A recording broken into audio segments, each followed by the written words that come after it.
Dear student, मैं Subhash sir. देखिए, ज्ञान चैनल में आपका स्वागत है। आप लोग को मैं आज कवड़ी के बारे में बताना चाह रहा हूँ। क्लास 9th मैथमेटिक्स में यह एनसीईआरटी है। यह सी टेट, यूपी टेट और अदर टेट के लिए भी और किसी भी परीक्षा के लिए महत्वपूर्ण है। एसएससी बैंक, रेलवे जी, तो इसमें आप सब में कवड़ी पूछी जाती है। तो कवड़ी होती क्या है जान लें। यदि किसी धन परमेय संख्या का कोई मूल पूरा पूरा ज्ञात न किया जा सके तो उस मूल को कवड़ी अथवा अपरिमेय संख्या कहते हैं। जैसे अगर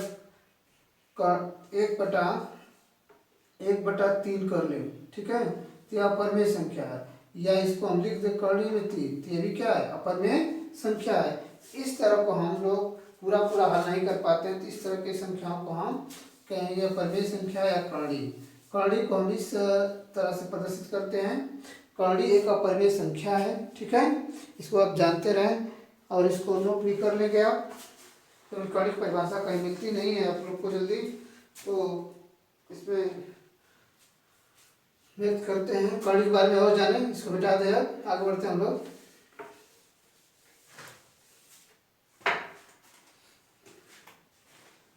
कवड़ी की घात जान लीजिए। कवड़ी की घात क्या होती है, तो किसी कवड़ी की घात को उस संख्या से व्यक्त किया जाता है। संख्या से व्यक्त किया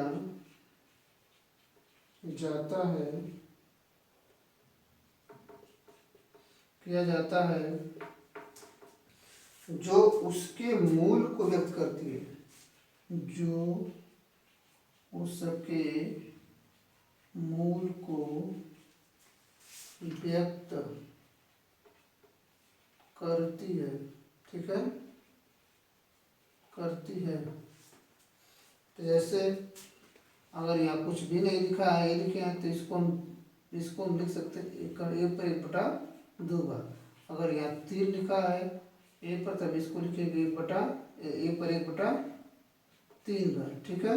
इस तरह से यह 5 घात लिखा है ए पर, तो इसको हम लिख सकते हैं कितना, 1/5 घात। तो इसको हम कवड़ी का मूल कहेंगे, ठीक है। आप लोग बात समझ में आ रही होगी, तो इसको समझें और आगे हम लोग बढ़ते हैं। तो देखिए, कवड़ी का मूल हर समय क्या होगा, एक परमेय संख्या होगी, ठीक है। तो यहाँ इसका यहाँ मूल लिखा जाता है। यहाँ पर अगर 5 लिखा तो 5, 3 लिखा तो 3, अगर n लिखा है तो n मानेंगे, ठीक है। इस तरह से अगर कुछ भी नहीं लिखा है तो 1/2 मानेंगे, ठीक है। इस तरह से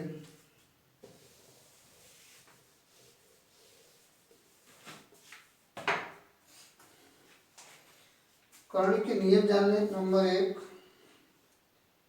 अगर इस तरह कोई संख्या इस तरह लिखी है n घात, या ऊपर से n लगा दें, तो यह हो जाएगी a, ठीक है। इसको आप समझ लें। इसको हम लोग हल कर सकते हैं इस तरह से। इसको लिखेंगे a⁴1/n, ठीक, और यह n ऊपर है, n से n क्या हो जाएगा, कट जाएगा, तो क्या मिलेगा, 1/1 घात बराबर a। इस तरह से हल कर लेंगे। इसका एग्जाम्पल चाहे तो ले सकते हैं। यह मान लो 3 है, ठीक है। ए पर कितनी घात, 3 घात हम लगा दिए। इसको लिखेंगे 1/1/3 गुणे 3, तो 3 से 3 क्या होगा, 1/1 घात बराबर 1, ठीक। इस तरह से आप कर सकते हैं, समझ लीजिए, आगे बढ़ें।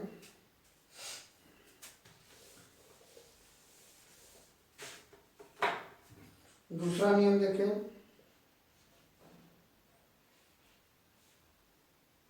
कवड़ी m है और इसी के अंदर कवड़ी n है। a के पार है तो इसको हम बाहर लिख सकते हैं, n दोनों कवड़ियों का आपस में गुणा कर सकते हैं, ठीक है। इस तरह से कर सकते हैं। अगला नियम है, कवड़ी में n घात है a, फिर कवड़ी में n घात बी है तो इसको हम लिख सकते हैं एन कर्ली में कितना, यह घात है कर्ली का, इसको हम इसके अंदर लिखेंगे ए बी। ठीक है, इस तरह से।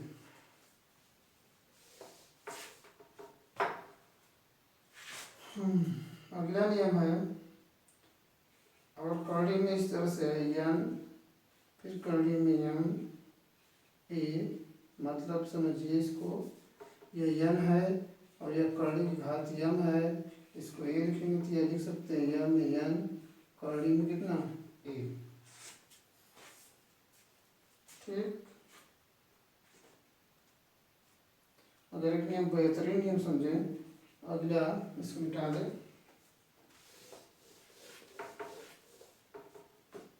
अगला नियम यह है, कर्ली में देखिए ध्यान दीजिए, एन के ए की पावर पी है। ठीक है, अगर हम घात कर्ली के घात को गुणा करते हैं तो इस पर भी गुणा करना पड़ेगा। इस बात को समझिए पहले, जैसे यम एन करते हैं तो यहाँ भी लिखेंगे ए की पावर पी और यम, इतना लिख सकते हैं। ठीक है, इस बात को समझिए, कैसे आप हल करके समझ लेंगे। या देखिए हम इसको लिख सकते हैं एन कर्ली में ए की पावर पी है, इसको हम लिख सकते हैं कितना, ए की पावर पी की पावर 1/के एन। ठीक है, तो हमको एम का गुणा करना है, तो ए की power P M by M N. ठीक है, ये हमारा कर्ली का घात हो गया, इसको हम लिख दें कर्ली के घात में एम एन, और इसका गुणा इसमें कर देंगे तो ए की पावर क्या आ जाएगा पी एम। इस तरह से कर सकते हैं। ठीक है, आपको क्वेश्चन समझ में आएंगे, और सीटेट रिपीटेड के लिए मैथमेटिक्स में आप लोग इसको पढ़ें, क्योंकि इस तरह के प्रश्न सीटेट रिपीटेड में पूछे जाते हैं, और बहुत से प्रश्न ऐसे हैं जो आप लोग को मदद करेंगे, करने वाले भी आते हैं। आज कुछ सवाल पढ़े हम लोग, इसमें देखिए पहला क्वेश्चन है आज का, 3 धन कर्ली में 23 माइनस कर्ली में 23। ठीक है, को हम हल करना है इसको। प्रश्न यह है, तो इस तरह से कर्ली में घात इस तरह से कोष्ठक में लगाए तो इसको हम घात लिख सकते हैं 3 प्लस कर्ली में 23 माइनस कर्ली में 23। या कोष्ठक में तो इसको रहने दें यहाँ पर 3 प्लस कर्ली में 23 माइनस कर्ली में 23, या इससे क्या हो जाएगा, कट जाएगा, क्या बचेगा 3 बचेगा 3। ठीक, बहुत से प्रश्न ऐसे हैं जो आप लोग को जवाब देना होता है। अगला दूसरा प्रश्न देखिए, 3 प्लस कर्ली में 3 और 2 प्लस कर्ली में 3। ठीक है, इसके लिए ये तो बेटा ऊपर वाला आप लोग कर ही चुके होंगे, समझ गए होंगे। इसके लिए आपको पढ़ना पड़ेगा थोड़ा सा फैक्टर, ए प्लस बी और मान लीजिए कुछ भी लिख सकते हैं, ये इसको स्क्वायर कर लें, चाहे ए प्लस एक्स कर लें। ठीक है, इसको आप किस तरह से गुणा करेंगे, चाहे इसको वाई कर लें, एक्स प्लस वाई कर लें, तो आप गुणा कैसे करेंगे। देखिए इसका गुणा इन दोनों पहले करिए, तो हो जाएगा ए एक्स और प्लस ए वाई, इसका इसमें करेंगे तो B X plus B Y. ठीक है, उसी प्रकार जैसे हमने इसका गुणा इन दोनों में किया तो यहाँ लिखे, फिर इस दोनों का इसका गुणा इसमें किए तो यहाँ पर लिखे, उस तरह आपका गुणा इसमें करना पड़ेगा। तो 3 का करेंगे 2 में 3 × 2 6, फिर इसका करेंगे तो 3√3। ठीक, प्लस इसका गुणा इसमें करेंगे तो 2√3। देखिए अंक को पहले लिखेंगे, घात नहीं है इसका, अंक के पहले कर्ली को बाद में लिखेंगे। ठीक है, और देखिए इसका गुणा इसमें हो जाएगा, कितना हो जाएगा 3 हो जाएगा, तो 6 और 3 कितना हो जाएगा 9। और यह बात समझे, प्लस यह देखिए दोनों 3 है तो यह इनका यह दोनों जुट जाएगा, 3 × 2 = 5 कर्ली में 3। इस तरह आप इसको हल कर सकते हैं। अगला प्रश्न आज का होगा,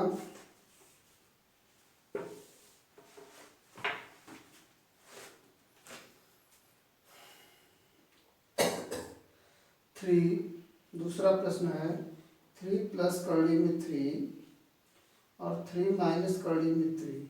तो इसको आप लोग हल कर सकते हैं। सूत्र जान लीजिए, ए प्लस बी और ए माइनस बी, फैक्टर का नियम है तो ए स्क्वायर माइनस बी स्क्वायर हो जाएगा।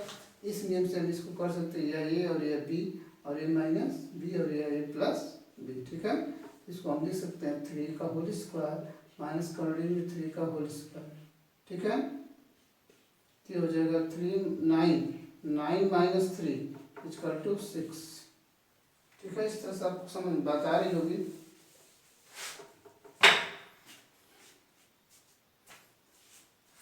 बात समझ में आपको आई होगी, क्योंकि ए 3 प्लस कर्ली में 3 और 3 माइनस कर्ली में 3, तो इसी सूत्र पर रखना है तो यह ए प्लस बी हो जाएगा और यह माइनस बी।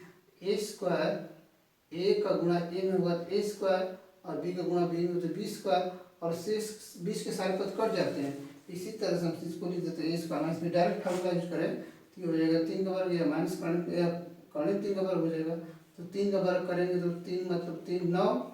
ठीक है, और इस बात को समझ लेना, ही समझ में आता है आपको तो कर्ली में 3 का होल स्क्वायर मतलब क्या समझते हैं, कर्ली में 3 गुणे कर्ली में 3, तो कर्ली का मान अभी बताया कितना 1/2 घात, 1/2 गुणे 3 पर 1/2, तो दोनों को घात जोड़ेंगे तो कितना होगा 1/2 धन 1/2। ठीक, तो हो जाएगा 3 पर 2 बटा के 2 कट जाएगा तो क्या मिलेगा 3 पर 1 घात मतलब 3। ठीक, इस तरह से आप कर लेंगे, यह 3 आएगा। ठीक, आगे बढ़े।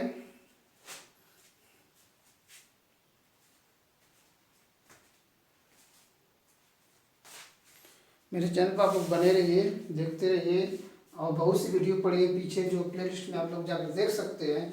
यूपी टेट सीटेट के लिए, मैथमेटिक्स के लिए, क्लास 9th के लिए, 10th के लिए, 11th के लिए, सभी क्लासों के लिए आपके लिए वीडियो पड़ी हुई है, बहुत से जो परीक्षाओं की दृष्टि से महत्वपूर्ण है।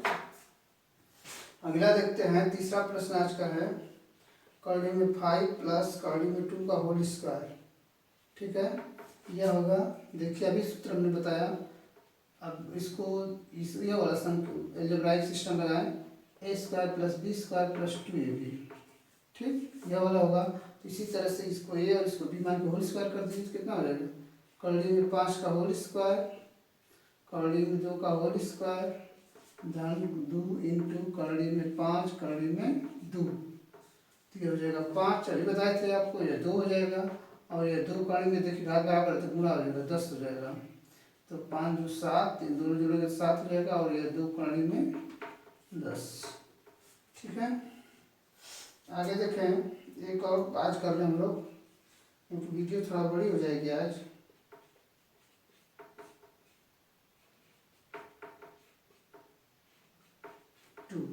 ठीक है, तो जैसे आप लोग अभी बताया आपको नियम, यह बोला ए स्क्वायर माइनस बी स्क्वायर ए माइनस बी और ए प्लस बी। ठीक है, इस नियम से आप जानते रहेंगे, वैसे कक्षा 6 7 8 में पढ़े हैं।